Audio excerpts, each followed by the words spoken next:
S'intéresse ici aux variations de la fonction racine carrée dont on a pris une représentation graphique ici. Et on veut montrer que cette fonction est strictement croissante sur l'intervalle 0 plus infini. Alors d'abord, il faut se rappeler qu'est-ce que ça veut dire de montrer qu'une fonction est croissante sur un intervalle. Ça veut dire qu'elle conserve l'ordre sur cet intervalle. Ça veut dire que pour tout réel a et b de l'intervalle tel que a est plus petit que b, alors f de a doit être plus petit que f de b. Il faut donc comparer f de a et f de b, et pour comparer deux nombres, on étudie le signe de leur différence. Soit donc a plus petit que b, tous deux positifs, regardons la différence f de b moins f de a.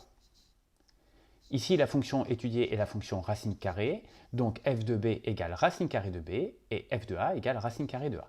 Il faut donc étudier le signe de cette différence. On est ici gêné par les racines carrées. On va donc essayer de retirer les racines carrées. On voudrait donc appliquer le carré à chacun des termes séparément. L'idée ici, c'est d'utiliser l'identité remarquable a moins b facteur de a plus b égale a carré moins b carré. On va donc multiplier cette quantité par racine de b plus racine de a. Mais si on fait cela, on a modifié l'expression. On n'a plus l'égalité. Pour conserver l'égalité, on peut multiplier par racine de b plus racine de a sur lui-même, c'est-à-dire en fait multiplier par le nombre 1, ce qui ne change rien. Quel intérêt de faire cela? Eh bien, c'est qu'au numérateur, nous avons une identité remarquable. Nous obtenons racine de b au carré moins racine de a au carré. C'est ce que nous voulions. Et au dénominateur, nous laissons racine de b plus racine de a. Nous obtenons donc cette expression.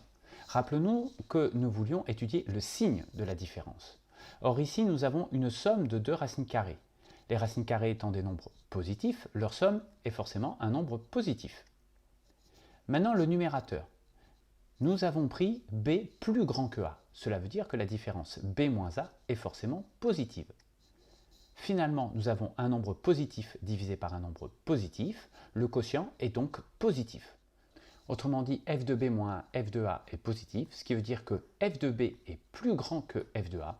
Ainsi, l'ordre est conservé et la fonction est bien croissante. Notons au passage que nous avions pris b strictement plus grand que a, ce qui veut dire ici que nous sommes sûrs d'avoir un nombre strictement positif. Donc l'ordre strict est conservé, ce qui veut dire que la fonction est strictement croissante sur l'intervalle 0 plus infini. On complète cette démonstration avec une petite remarque. À ce niveau, lorsqu'on a cherché à se débarrasser des racines carrées, il aurait été naturel, intuitif de se dire qu'on allait tout élever au carré. Pourquoi cela n'aurait pas fonctionné?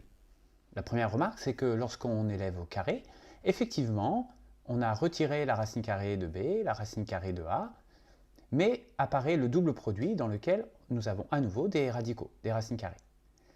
Donc on n'a pas complètement résolu notre problème avec les racines carrées. La deuxième remarque, et qui est quand même la plus importante, c'est que lorsqu'on élève au carré, on obtient donc un nombre positif. Or, ce que nous voulions ici, c'était étudier le signe de cette différence. Si on élève au carré, on perd l'information du signe, on obtiendra forcément un nombre positif. On a utilisé ce qu'on appelle ici la quantité conjuguée.